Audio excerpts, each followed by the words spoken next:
Coming up next, we got the Rumba Club with a track called Consolidation off their CD called Spirituista, here on your flagship station for jazz, 90.5 FM KSJS San Jose. 90.5 FM KSJS San Jose. You just heard a track by the Rumba Club called Consolidation off their CD Spirituista. We got the last 10 minutes of the show coming up right after these messages, so stay tuned. Do you need assistance? KSJS would like to remind you not to drink and drive. Thousands of people are killed and seriously injured every year due to alcohol-related driving incidences. Most of these are innocent victims. So please, if you've been drinking, do whatever it takes to stay off the road. Keep it sober, keep it safe. This is a public service announcement that has been brought to you by KSJS 90.5 FM. Liz, your captain speaking, Captain Bly here in the San Jose State Studios, and our show is just about to be wrapped up. It's 5:50. We got the last 10 minutes of our show. We got about enough time for one or two songs. So I'd like to thank you for listening and tune in same time next week. Starting off our last set, where it's going to be Dizzy's World off the CD, the Dizzy Gillespie Alumni All-Stars, with a track called Takata, here at 90.5 FM KSJS San Jose. I'm not cash flow.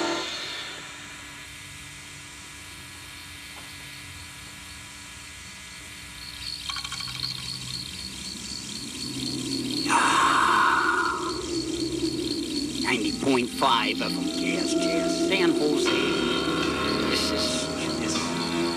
You're listening to The Dawn of Betrayal.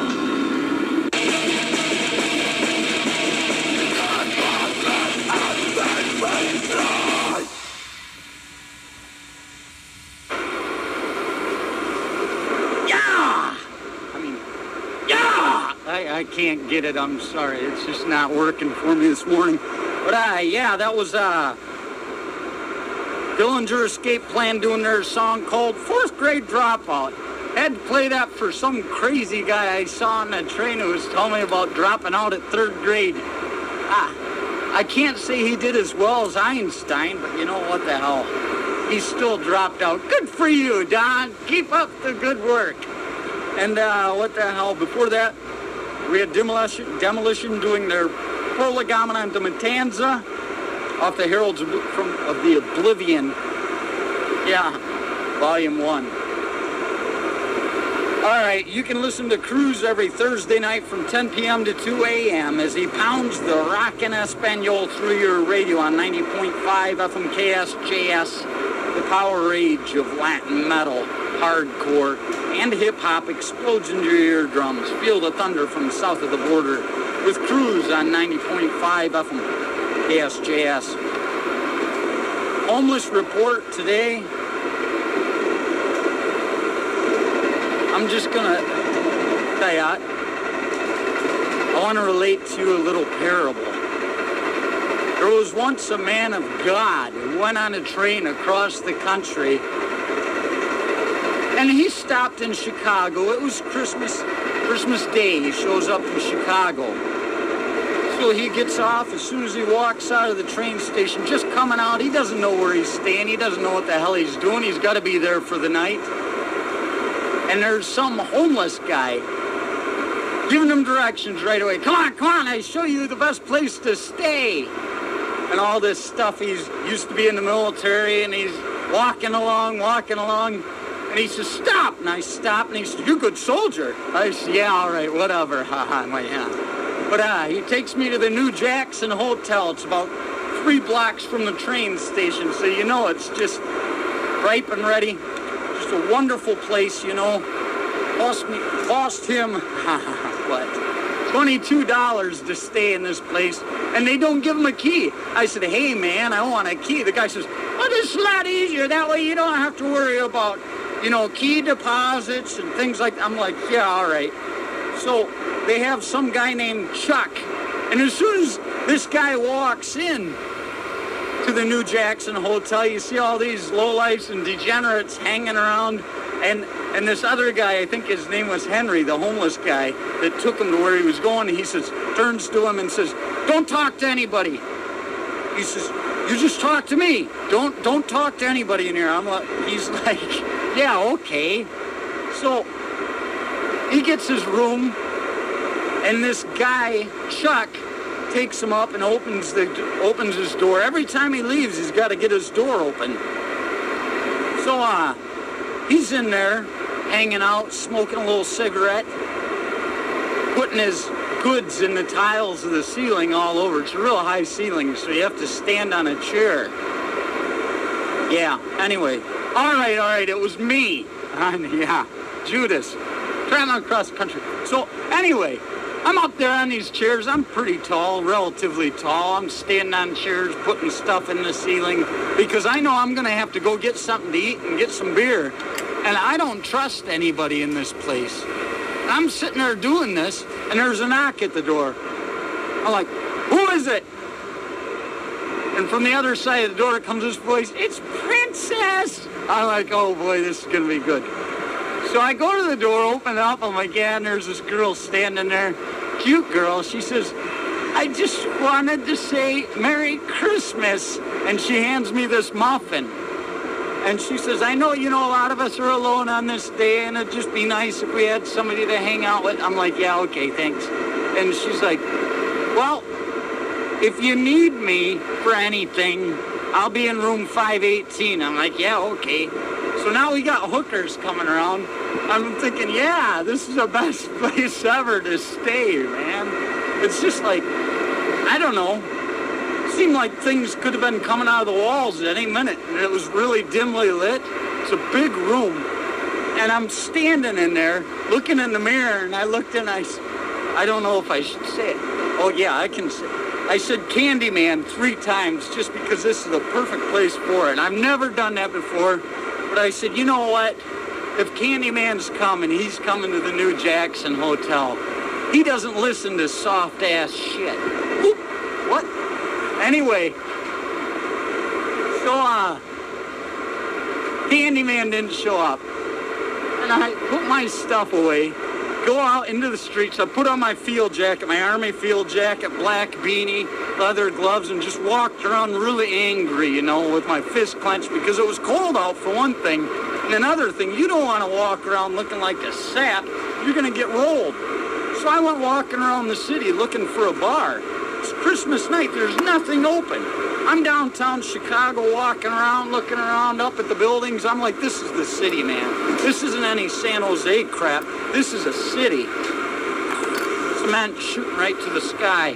And I was the only one in the streets. It was like being in a movie, I'm just walking around going, wow, there was nobody there. I felt like I was the last person alive. So I picked up a brick and broke a window. No, not really. And so I walked around for a while. Finally, I said, screw it. There was a place across from the hotel that this homeless guy had told me about called Zorba's. It's in Greektown right there. So I'll go in there and get a couple beers. And while I was in there, I ate. But I'm sitting there talking to this one knucklehead that looked just like Mike Ditka, young Mike Ditka. And it was amazing because he knew everything about sports. He's just talking, giving me spreads and all this stuff. I'm like, Jesus, they really do like sports in Chicago. So he's waiting for some woman. And then this other gangbanger kid, ex-gangbanger, comes in, Billy. We start talking, having beaten up stories and stuff. We talked all night, getting drunk, and then he left. And this woman that came to meet this other Ditka-looking fella, she's sitting there, and she's like, I like your hair. Come sit with us. I'm like, yeah, all right. So I go down there. I'm just sitting there, and, she's thinking she's going to have a really nice, polite young man as she spouts off that stupid crap she's got going on. I'm like, screw that. I told her how stupid she was. She got really upset. She couldn't find sense in anything that I said. And is it that hard, really? I don't think so. It makes perfect sense to me. So anyway, 3 o'clock rolls around. I got the hell out of there. And I'm walking across the street to my hotel. And there are all these ne'er-do-wells out there, lazy people, doing nothing. Slackers, schemers, they're all sitting out there. It's not like they're in wheelchairs or anything where you go, gosh, man, that's a real hard break you had in life. These guys are just hanging out, skimming off the good people like me. And they're all talking. I'm like, yeah, and I'm talking to them. I'm all drunk. I'm talking as I'm walking by and stuff. And this one guy's like, hey, man. He says, hey, you need any drugs? I said, nah, man, I'm all right, thanks. He's like, you sure? He says, I got some really good stuff. I'm like, nah, man, that's cool, that's cool. He's like, just $10, and I'm like, nah. And I realized I only had a $5 bill in my pocket. And I'm drunk, your inhibitions go down. I'm like, screw it. I said, tell you what, man. I gave him the $5 bill. I said, that's cool, just take it. Because, I got money. But, he said, yeah, wait. And I'm like, what? And he's putting this crumpled up napkin in my pocket. He said, just take it, man, just take it. I say, yeah, all right, whatever. So I go up to my room and curious to see what's in my pocket, I pull out this crumpled up napkin. And I open it up, and there's absolutely nothing in it. And I just sat there and laughed. Because I know what that guy was doing. This crazy homeless guy, he's probably not even homeless. This crazy guy out there, he made a statement about the homeless right there. Basically what he was saying, I know he's out there laughing too. He didn't have to give me that napkin. I'd just given him the money already. He didn't have to give me anything. But he wanted to make a statement. And it's this. No matter how much or how little you give these people in the streets, you get nothing but one step closer to where they're at.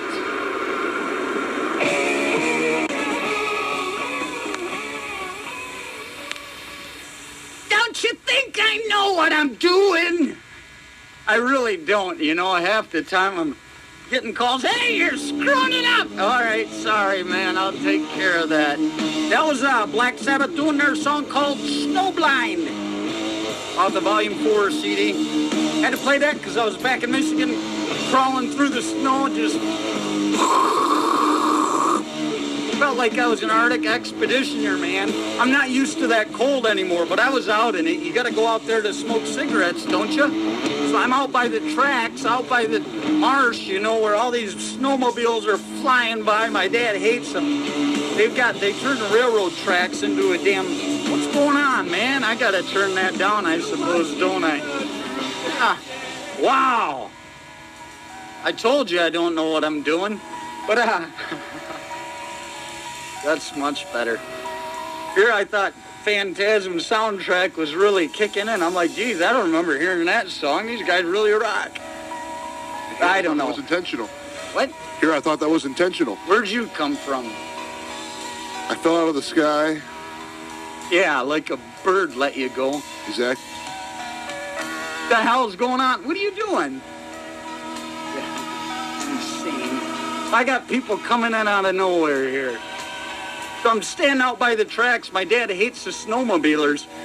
And I'm just standing there with a beer and a cigarette.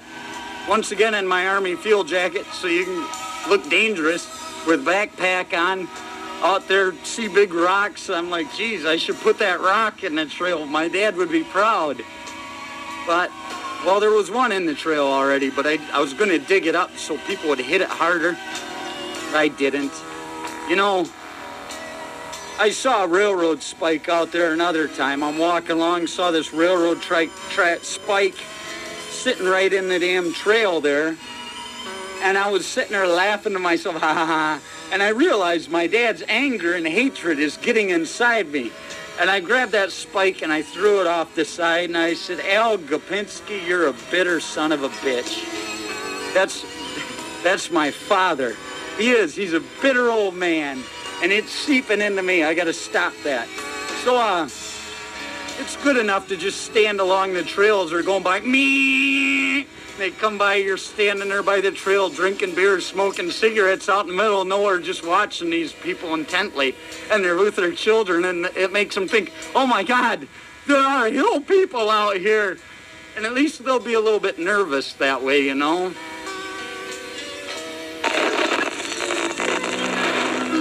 San Jose. 90.5 FM. Unexpected is right. I didn't know that thing was still going. Wow, I'm on the radio. I never heard that before. You leave town and here they go plagiarizing your voice. Jesus, I didn't sign any copyright. That's infringement. January's National Volunteer Blood Donor Month, and Accuzon Corporation. What the hell? Accuzon Corporation asks listeners who are healthy and qualified to take time out of your schedules and donate blood. The national blood supply has fallen to critically low levels while the demand remains high. 1 unit of your donated blood can save 4 lives. So do your part today and contact your local blood center. This message has been brought to you by AccuSong Corporation in Mountain View, wishing listeners a healthy and happy year. Yeah. Blood supply is falling critically low. 1 unit of your donated blood can save 4 lives. And you know what that amounts to? That means as you're giving your blood, to help out the community, and they're sending it over us in wartime situations to, keep the soldiers going, those 4 lives that you save are going to act to take about, probably 36 of the enemy's lives. So here we are, up 40 people with 1 pint of your blood. Yeah, that's what I say. Anyway, hey, wow. This is off the Century Media's, here, look. Yeah, this is Nevermore doing I Am the Dog.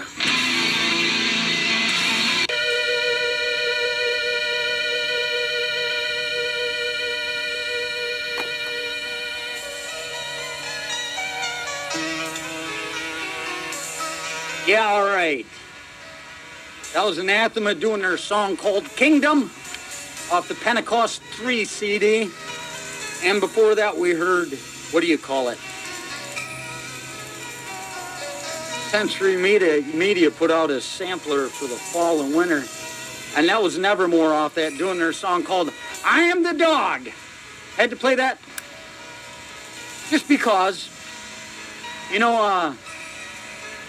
dogs fight and have sex, right? Figure what the hell, I'll play it. Once again, making my father proud. Because the last night I was in Gaylord, I went and I met my 2 brothers at the bar at Timothy's Pub. And they've got karaoke there. And you got all these knuckleheads, thank God I'm a country boy, singing all this crap. There was a table full of snowmobilers right next to us, like 6 guys and a couple girls. And they're all saying, yeah, and everybody's singing country music. I'm like, oh my God, man, yeah. So I got up and I said, oh, geez. Yeah, we got, damn. I'm not supposed to tell this story yet. Well, we'll get some Reverend doing Fortunate Son on later. But, so I get up and do Fortunate Son by, that Creedence song and the, karaoke there. And I did it pretty angrily, and everybody was just kind of set back, they're like, dissenter. And so I got done with that, and I went and sat down, and I'm drinking my beer. And a few more songs go by. I'm getting so sick of listening to this country music. All these people think they're all friendly and happy, ha-ha. I hate happy people. I generally don't mind them as long as they're not crappy, because if you're happy and you're crappy, clap your hands. I don't know. But, so I said, screw them. I'm going to take as much of their time as possible. So I requested Stairway to Heaven. I get up there, I'm singing this song. My brothers are at the table, last I knew. And about halfway through it, I'm realizing, oh, man, this is a real bad idea. It just goes on and on and on. And I thought, what would Robert Plant do if you were in here in Timothy singing karaoke? He would take his shirt off. So I got my shirt off. I'm like, yeah, singing. And I got my shirt hanging off my arm, and I'm just singing and screaming. And pretty soon, the karaoke machine just goes out. I burned the damn thing up. It just knocked it out all completely. And everybody's like, ah! Everybody was pretty upset. People weren't that amused. And all the while, one of the guy that's like managing the bar, he's not the owner because I know the owner. Guy that's like managing the bar is up there next to me as I'm standing there singing. And he's going, you got to put your shirt on. You got to put your shirt on. I'm just ignoring. I'm just screaming, singing in his face. I'm like, screw that, And then the damn thing goes out, and he's all upset. If Aldo was here, he'd have you kicked out. I said, you know what?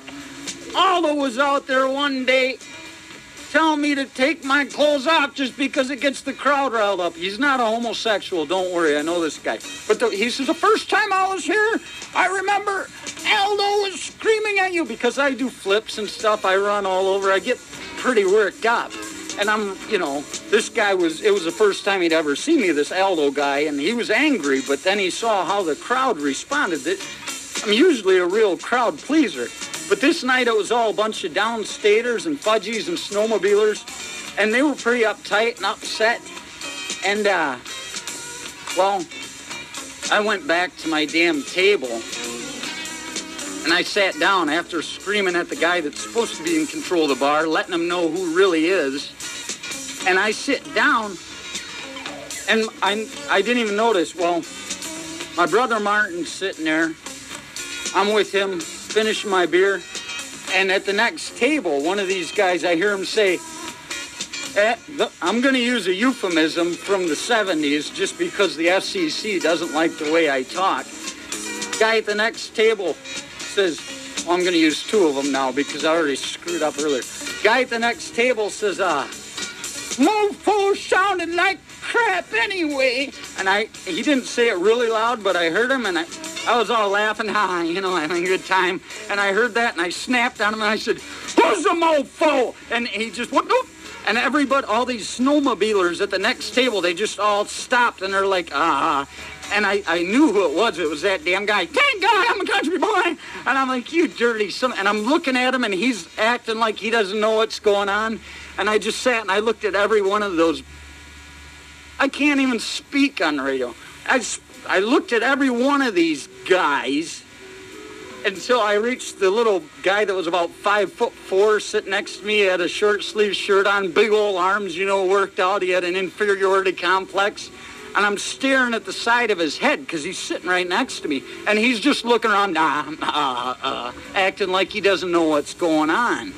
And here comes the bar manager there. Boom, sits down a drink for me and a drink for my brother. He says, on the house, man. Sorry about all that. I'm like, yeah, they know who's in charge, see? And as my attention was distracted, these guys all get up and just bolted. They all just got the hell out of there. And I looked at my brother Martin. I'm like, yeah, Dad would be so proud. Running the snowmobilers off. Two guys, because I was like, what happened to Steve? He said, oh, man, as soon as your shirt came off, he says, I'm out of here.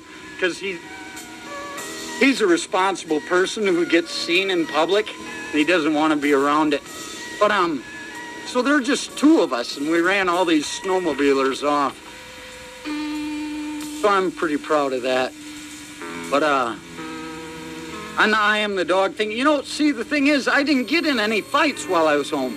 Every time I go home for about a month or two before I go to the gym, I work out, get in shape, get ripped, because I know that I'm going to Gaylord, and I'm probably going to get in a fight. I don't look to do it, I figure, screw it, there's no reason to go out and fight. You just end up in the hospital or jail, You go looking for stuff, you're going to find it, and you're going to be surprised what you get if you're looking for it.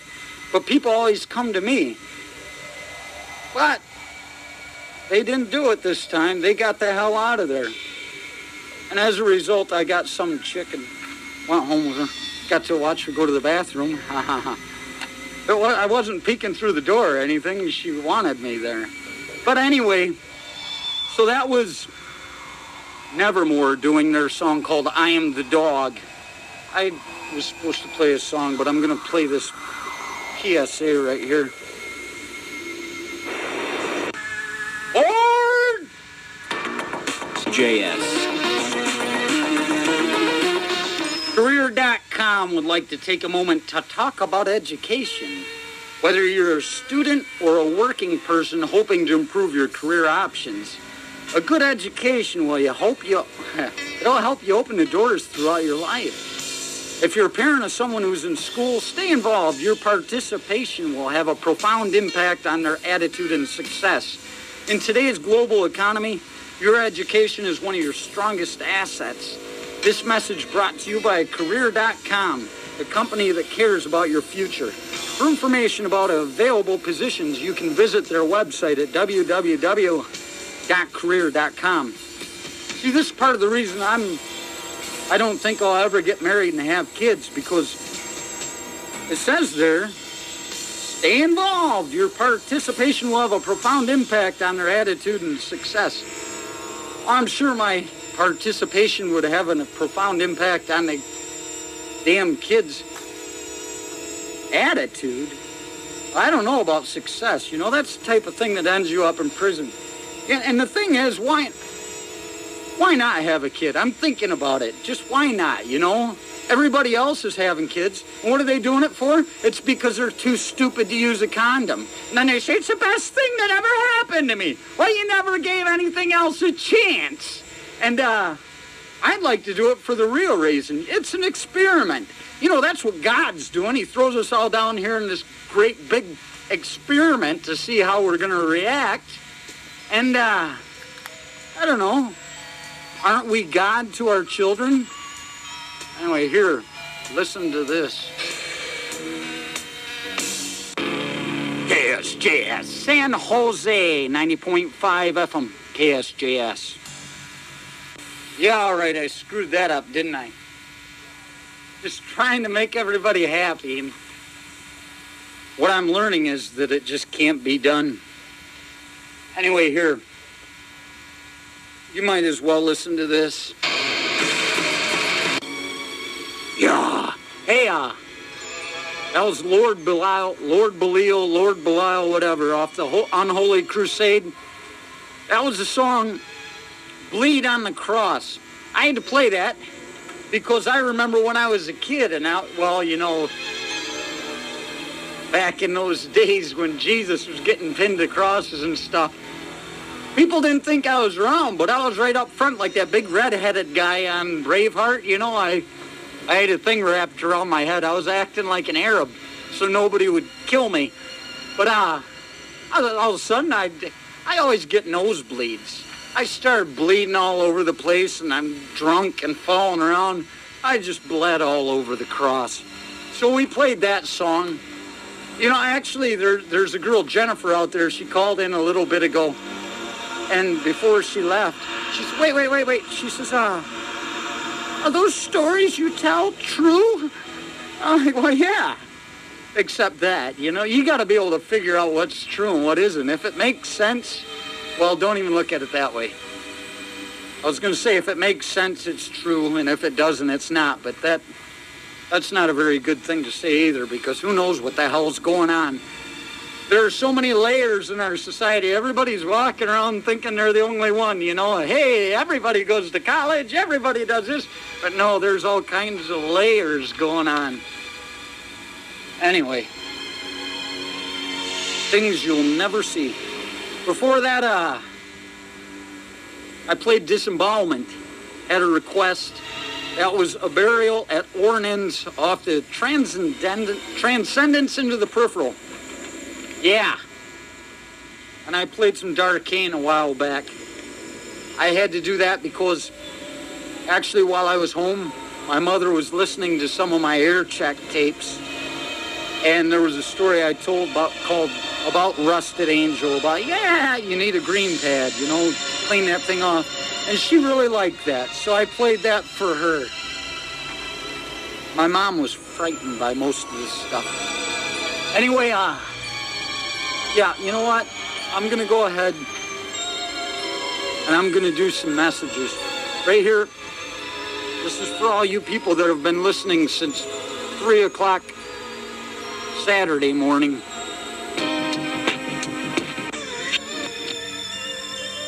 Synopsis Incorporated reminds us that due to short supplies at blood banks throughout the area, transfusions are not always available, delaying needed operations and endangering lives. If you've donated blood in the past or considered becoming a donor, please don't keep putting it off. Remember, the greatest gift you can give is the gift of life. This important reminder is brought to you by Synopsis Incorporated in Mountain View. On the air because they care about the health of the Bay Area. I don't know how me not giving blood can endanger lives. It's not like I'm the one out there hitting somebody in the head with a brick. Who wants a piece of Debo? You know, I mean, hey. Anyway. And actually, I was outside and Madman's over there. We were smoking a cigarette. And I remembered this big mark on my neck. And I figure I'll continue the I am the dog story from Nevermore. We had our company party the other night, Saturday night. And I've been, since I've been in Michigan, I've been drinking a lot. Because that's all you can do there. I mean, what do? You go drink beer. What else have they got up there? I mean, all the girls are used up. That's a terrible thing to say. Anyway, so Sunday morning, I get up and I look, I'm like, Jesus, I got this big old thing on my neck and it looks like a hickey. And I was so drunk Saturday night, I really don't recall. And don't worry, it's on the front of my neck. It's not like it's on the back of my neck. I know that it must have been a woman, obviously. I'm not screwing around with that other crazy stuff. It's not my way. But I'm sitting there thinking, what the heck? Did I have sex? I don't know. And so I look and back a couple of years ago, I went to a friend of mine's wedding. And here's an interesting thing about weddings. Bridesmaids, the matrons of honor, they always go into heat when they go to a wedding reception. I don't know, my roommate back, my college roommate from Michigan State, a hometown friend of mine, he got married and I ended up having sex with his wife's bridesmaid, matron of honor. And it's just, and then I was at my friend Fryer's wedding and his wife's matron of honor, she was all over me. I mean, there's something about that. And my brother was there. I'm like, hey, man, I don't know. I didn't bring any condoms. And my brother's like, here you go. And so he gave me this little leather case. It looks like it's really respectable. I guess you wouldn't guess that there are condoms in it. And there were 3 condoms in that damn thing. And so Sunday morning when I'm trying to figure out whether I had sex or not, I knew that was in my suit jacket pocket still.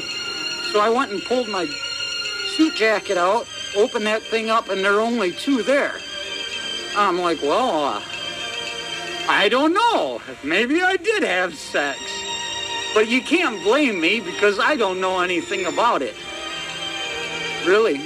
I mean, it's the same thing. New Year's Eve, I went to my boss's house for a party, the guy that I used to work for, construction back in Gaylord. I went to his party till about 10 or 11. Drank about 5 beers there, went over to another party where I was supposed to stay. Everybody knew I was just going to stay there because I was going to be too drunk to drive. All right, I'm drinking beer. Woo-hoo. Yeah, so the next morning, New Year's Day, I wake up.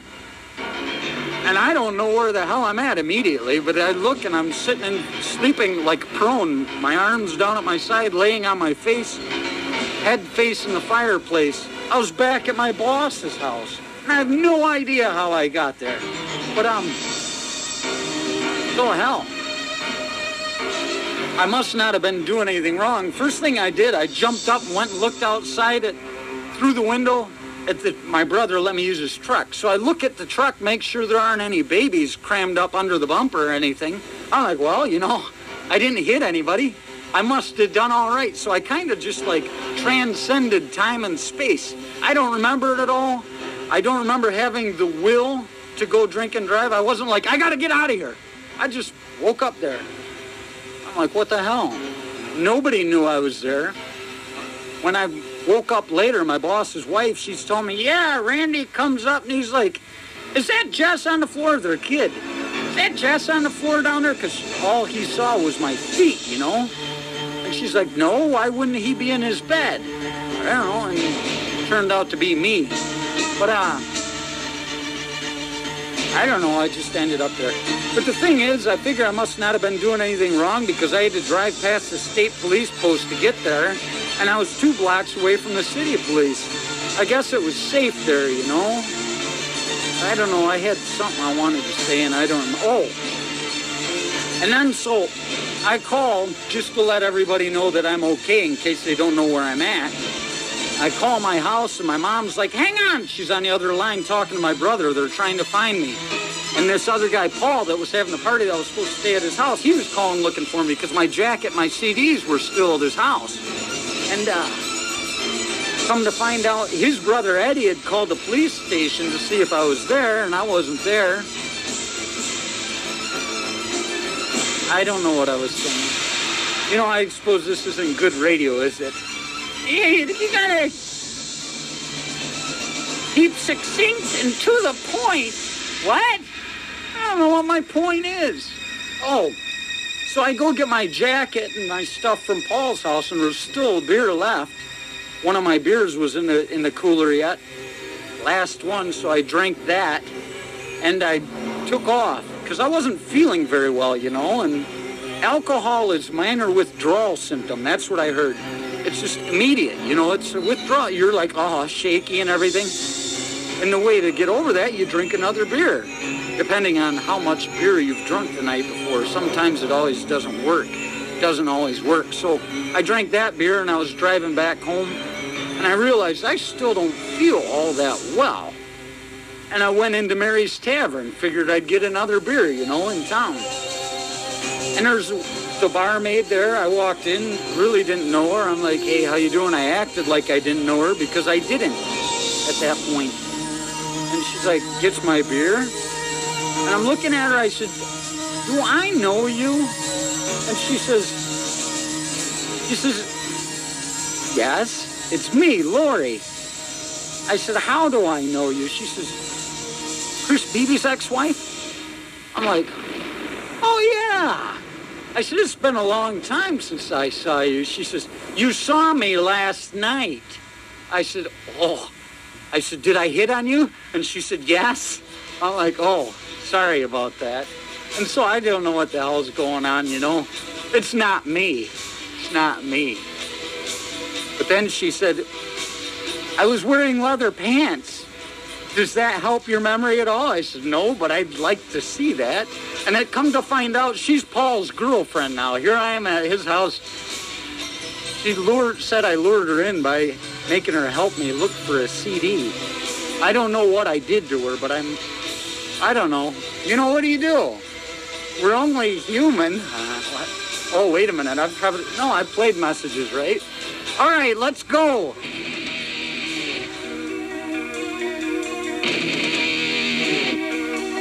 Keep screwing that up. Yeah, 90.5 FM KSJS San Jose. We've got some agrophobic coming up here for Robert wanted to hear it. Yeah, that was agrophobic. But anyway, where's that damn nosebleed song? We've got some tickets coming up for 6 Feet Under in a minute. And, well, you know, jeez. I don't know what song this is. Here, we're going to listen to another one. What the hell? This is, yeah, that's pretty short. You can have a couple of them here. Watch. This is the best. I know this is what you're listening for. Clothed in twain.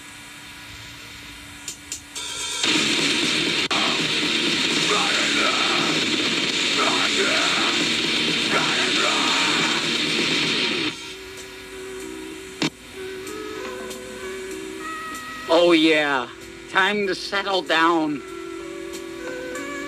That was again agrophobic nosebleed. Before that we heard Ancient doing their song called Born in Flames off the Halls of Eternity CD. We've got all kinds of stuff coming up. Just listen to this right now and I'll get back with you. This is a KS 90.5 KSJS. Yeah, you know what? I don't. I've got all kinds of stuff sitting here. I don't know. What's happening, man? I'm going to give away some tickets. There it is. You don't need to hear me talk anymore.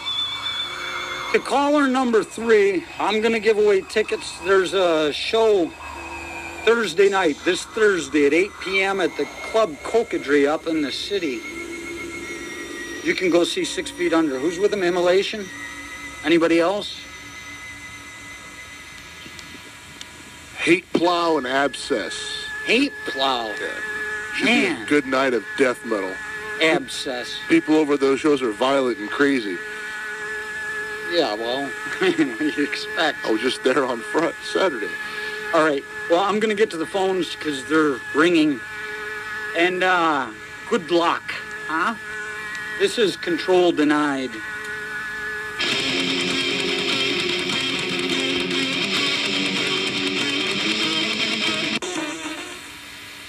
Yeah, whatever. You want to win a ticket? You have to know where to pick it up, man. Something crazy's going on again. There it is. Anyway, the people... Oh, yeah. Congratulations to some guy who won tickets. The people at PE Biosystems wish everyone a Happy New Year. They're on the air today to encourage all students in the community to stay in school, complete their education, and graduate.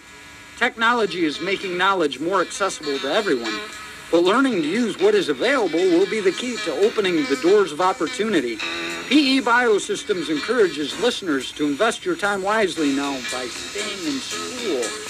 When your future arrives, you'll be glad you did. Let me tell you something. My dad's always upset. Oh, these damn computers are taking jobs from people. Yeah, so now these people lose their jobs and they're living in the gutter, right? But the thing is, they're also creating more... I hate computers, but I'm going to tell you like it is. They're also creating more jobs. The fact is, they're going to make a huge split between the lower class and the upper class, and there's not going to be much middle class left by the time this is all over. But that's why it's important to you, man, to stay in school and graduate and all that crap. Because the only people that complain about computers are the ones that don't know how to use them. So they're the ones getting screwed, right? And you actually do have the ability to keep yourself out of the gutter. So don't blame me. I'm telling you, man. Hey, what the heck? We've got some tickets to Fear at the Cactus Club on the 22nd. That's Saturday. Yeah, at 9 p.m. 18 and over show. We'll try this whole caller 3 thing again. And I'm going to just play some music because, yeah. 924 KSJS. 90.5 FM KSJS. San Jose.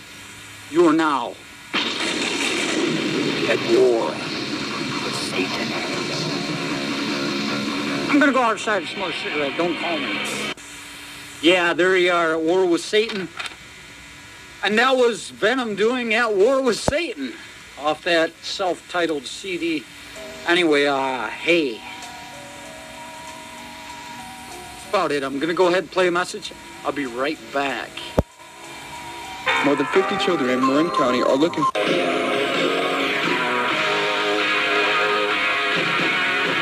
Silicon Valley Group is proud to join the year 2000 blood drive and reminds us that the need for a safe and secure blood supply is now with us.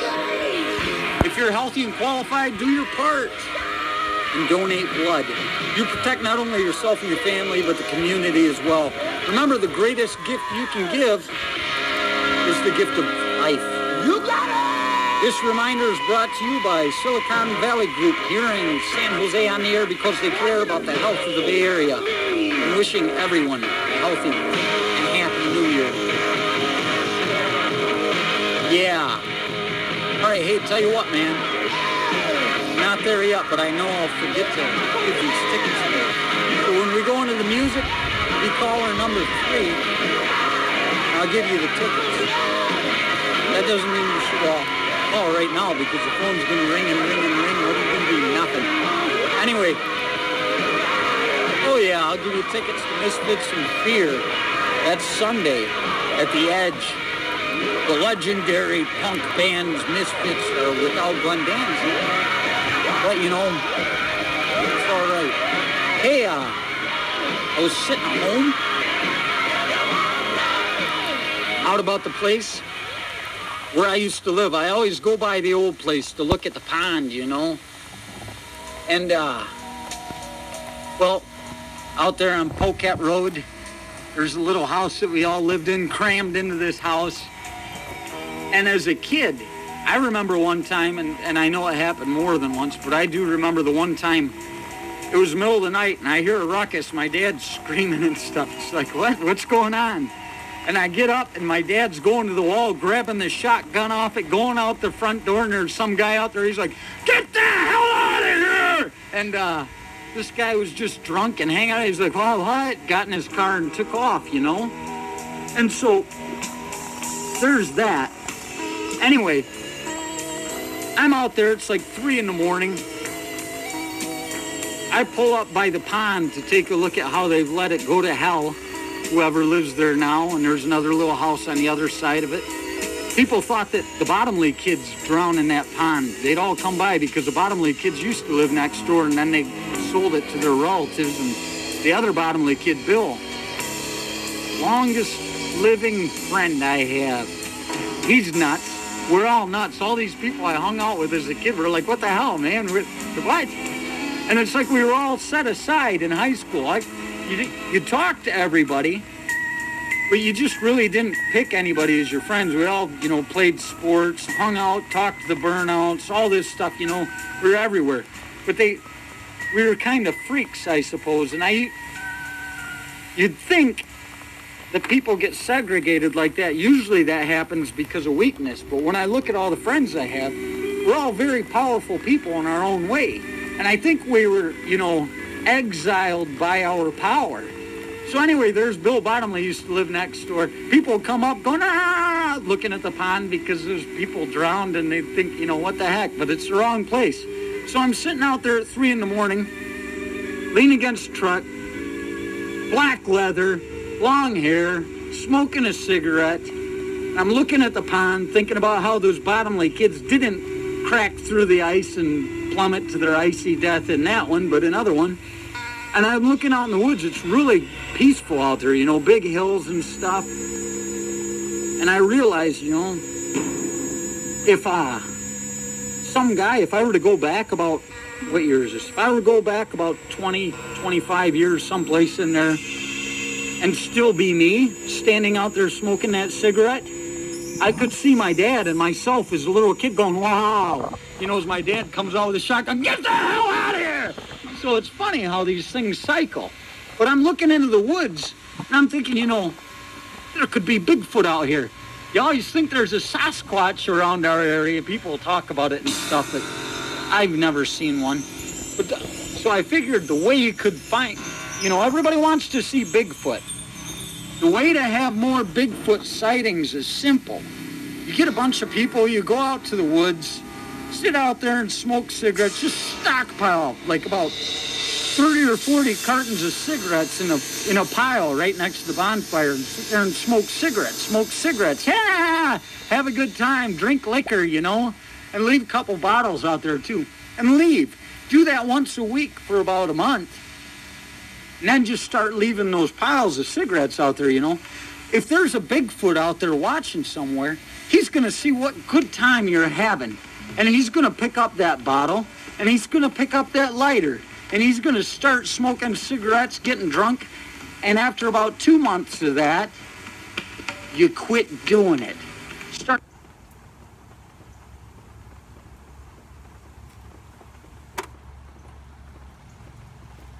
Well, it is a cassette tape,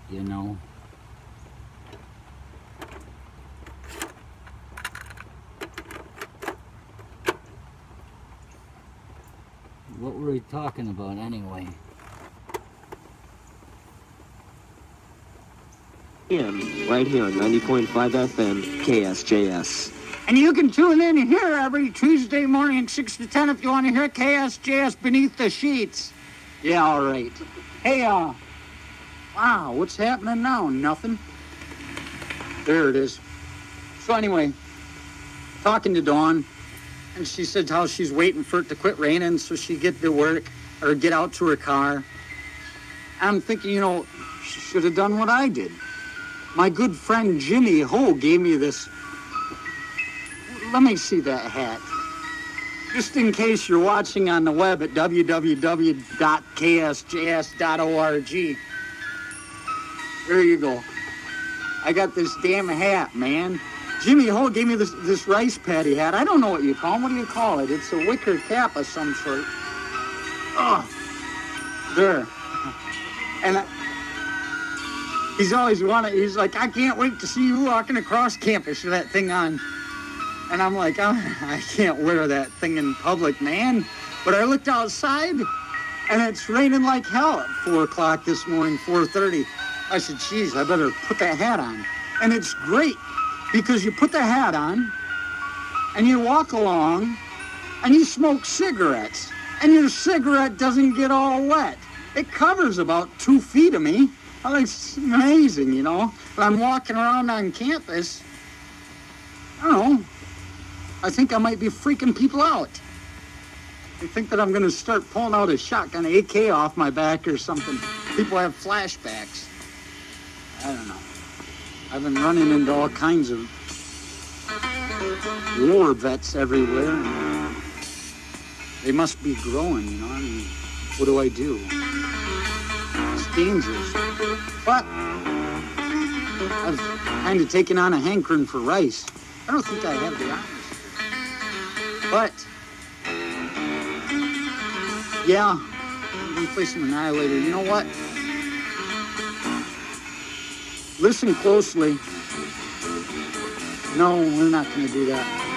Go ahead, I'll give you some tickets to go see Morrigan, Noothgrush, Abstain, and Lana de Gales. I don't know how you say that. Lana de Gales is from Oakland. And they're similar to Godstomper, heavy bass distortion sludge. Oh, and by the way, say hi to your mom for me. That's written down here in the other notes. Oh, see, it's hard to wear this hat while you're on the air because I keep hitting the microphone. Jeez. Yeah, be calling number 3 if you want to go up to see him at 924 Gilman in Berkeley. Yeah. And oh, by the way, in case you're listening, I just want to say hello to Miss Alberta Hotbod. She's out there someplace. I saw her at the Studio 10 in Canada when I went up there to go gambling. Yeah, I became a human candle.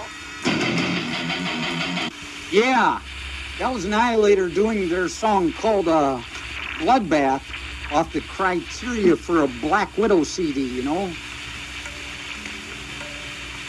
So there's that. Got some winter coming up in a minute. Speaking of winter, well, Jason and Campbell wanted to hear Eternal Frost off that Into Darkness CD, so there that's going to be. But I was at home, and I think I've had actually one of the greatest bonding experiences I've ever had with my dad, because I show up, and it's the first time I've been a heavy smoker that I've gone home. I only go home every couple of years, you know. And, you know, you can't go there all the time. I mean, sure, woo, this is a good time. You're there for about 2 weeks. You're like, get me the hell out of here. And if you go home too often, 2 days does it. You're just like, ugh. And you start just, you know, your skin gets dry and your nose starts bleeding. You're like, I got to get out of here. But, so I'd be there and my dad, you're going to go outside? All right. So I'd go out and smoke cigarettes with my dad because he sneaks cigarettes on my mom. Smokes these little cigars. She didn't know he was smoking. Now it's out, you know, because we both come in reeking like smoke, man. But so I'm standing out there in the garage with my dad, and he's got his fish shanty right there. You know a fish shanty? It's a little wooden shack, got a hole cut out in the bottom. You take it out on the lake, and you spot a hole, and you just sit there and watch the fish, and you kill them. You know, it's like a big aquarium, you know. You're like, wow, man, look at all those fish. And you kill them. I mean, that's all we have aquariums for anyway, is so we can feed the piranha, isn't it? So I'm looking at this fish shanty and going, hey, man, because I know he's going to start bugging me.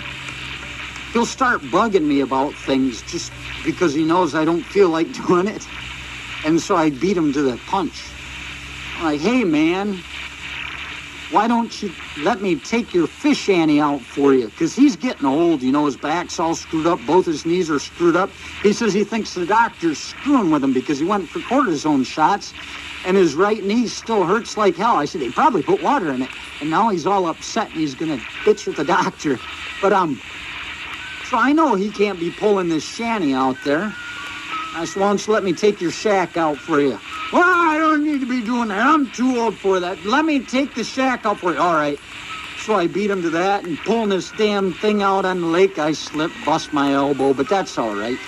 Get it out there, punch a hole, get inside there. We're sitting there smoking cigarettes, just smoking it out. It was funny because he was getting ready to light one up, and I was reaching for one. He says, you want to smoke this thing out? And I was like, dude, we should get marijuana. And he's like, well, what for? And I said, well, I guess he's not into it. But I'm going to tell you what, you sit there smoking cigarettes like crazy in a 3-foot shack, it's going to drive you crazy. That's hard to do. Your eyes are burning and everything. But, so we're sitting there and he's got his spear and I look and I say, here comes the damn fish. Northern pike, you know, toothful fish. Very angry fish. And it was moving. It was on the move. It looked like it was going to go out. My dad grabs his spear. Yeah, please! Boom! Stick that thing to the bottom of the, you know, lake floor. Drag it up. I step outside so he's got room to take it out and put it in his plastic bag. I'm out there smoking my cigarette, listening. And I hear, boom, boom, boom, boom. He's beating the hell out of it with a stick. I'm like, yeah. And the thing is, I had my mini disc recorder there and I was taping.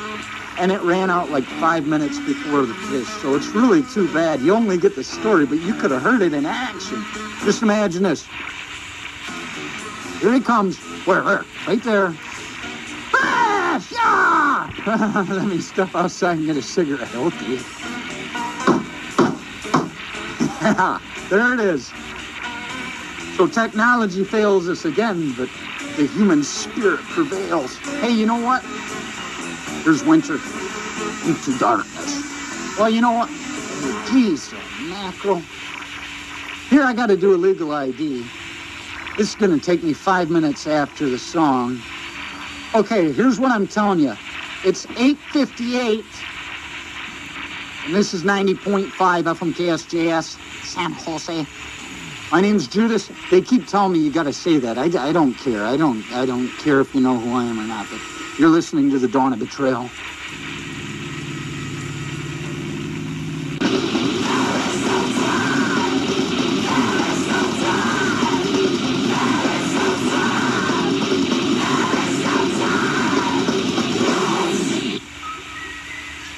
Yeah, there's no time, man. That was Today's the Day doing their song called Who's the Black Angel off from the In the Eyes of God CD. Had to play that because I don't know if I've told you this before, but every time I go away, crazy stuff happens. And I begin to believe that I'm some sort of force of cohesion in people's lives. I went away one time, rode my motorcycle to Michigan, get back, went down to see the girl that lived downstairs because I used to go see her. She lived with her mother. She was like 26, 27. She was absolutely nuts. And she had a very controlling mother. I didn't talk to her much, but I'd go to see her. And her mother wouldn't let any guys around. So I get back, and also there was a couple, a guy and his girlfriend lived downstairs. They had a baby. So I get back from Michigan. I've been on the road for a while, and I figure I'll go see this girl downstairs. And I get down there and knock on the door, and there's some big guy, all wet, wearing a towel, answering the door. I'm like, what the hell's going on here? I said, hey, is Wendy here? He's just looking at me. He's going, no. I said, well, I'll check back later. All right. So I left. Come to find out, that girl's mother moved out, and this guy moved in. It was just really weird because that would have never flown like 3 weeks before. Because her mother was crazy. This girl's always trying to cut her wrists and stuff, too. You know, you don't want to have anybody around too much talking to you like that, but they're all right to hang out with every once in a while, you know, hey. But, what the heck? And then the guy and the girl downstairs, the girl, the mother of the baby, just said, screw it. Took off, left the baby with him. So there are always weird things going on when I go away. Here's Sunday. Is the first day out of my apartment. I got to go back to get some things that I left there, you know. I have a car that I've been working on. I went there to get it towed, to get it finished. And I show up at 10 in the morning after our company party. I just came back into town because I stayed up there. And I'm waiting for this guy, Jose, who's supposed to be taking care of things. He's nowhere around. I'm like, what the hell? But on the way in, I noticed cop cars in that one corner of our circle where cop cars always like to hang out because people must be crazy over there. I said, yeah, whatever. It's normal. So, I went home to sleep for an hour before I go take care of everything because I was really tired.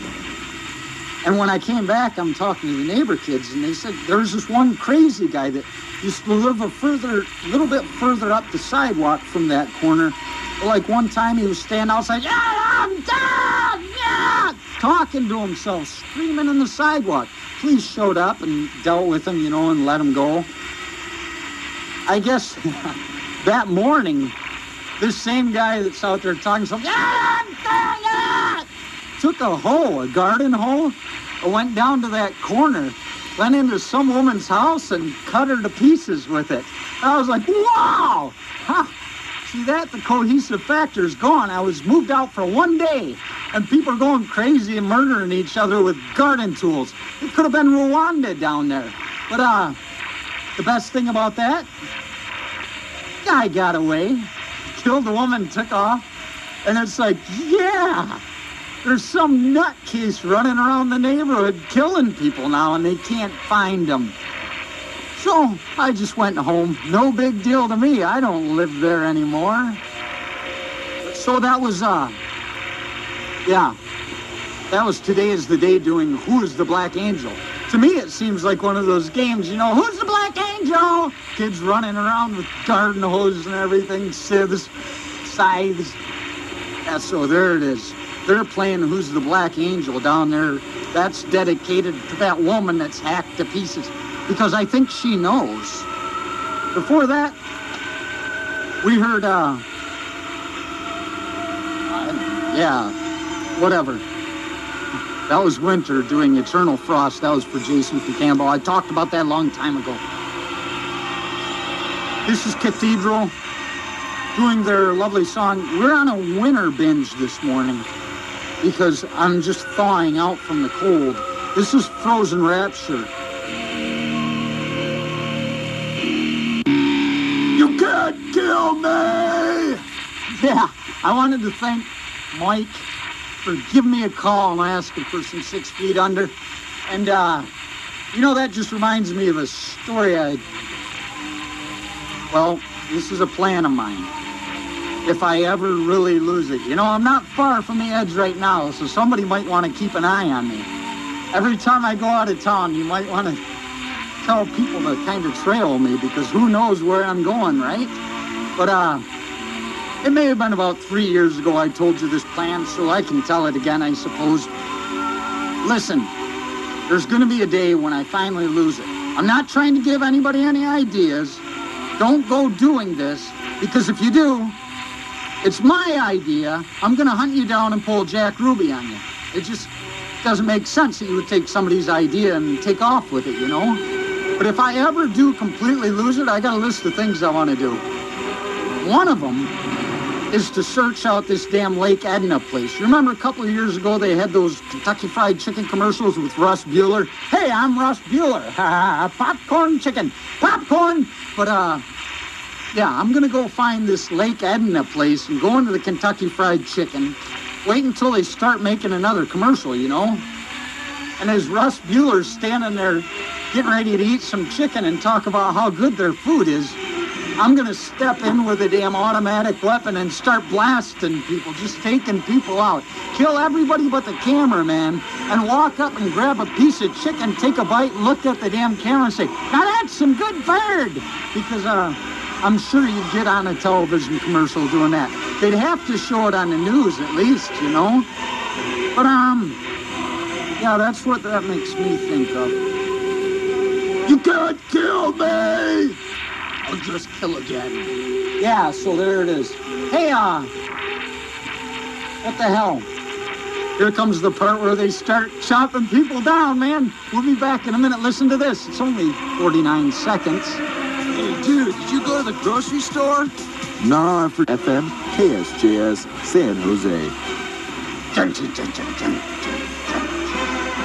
KSJS would like to remind you not to drink and drive. Thousands of people are killed and seriously injured each year due to alcohol-related driving incidents. Most of these are innocent victims. So please, if you've been drinking, do whatever it takes to stay off the road. Hey, man, if you're drinking and driving, you're going to end up off the road anyway. Why do they got to remind you of that? Do whatever it takes to stay off the road. Keep it sober. Keep it safe. This public service announcement's been brought to you by KSJS 90.5 FM. So I'm sitting at home. You know, that drinking and driving thing makes me think of my family, so I'll tell you this story.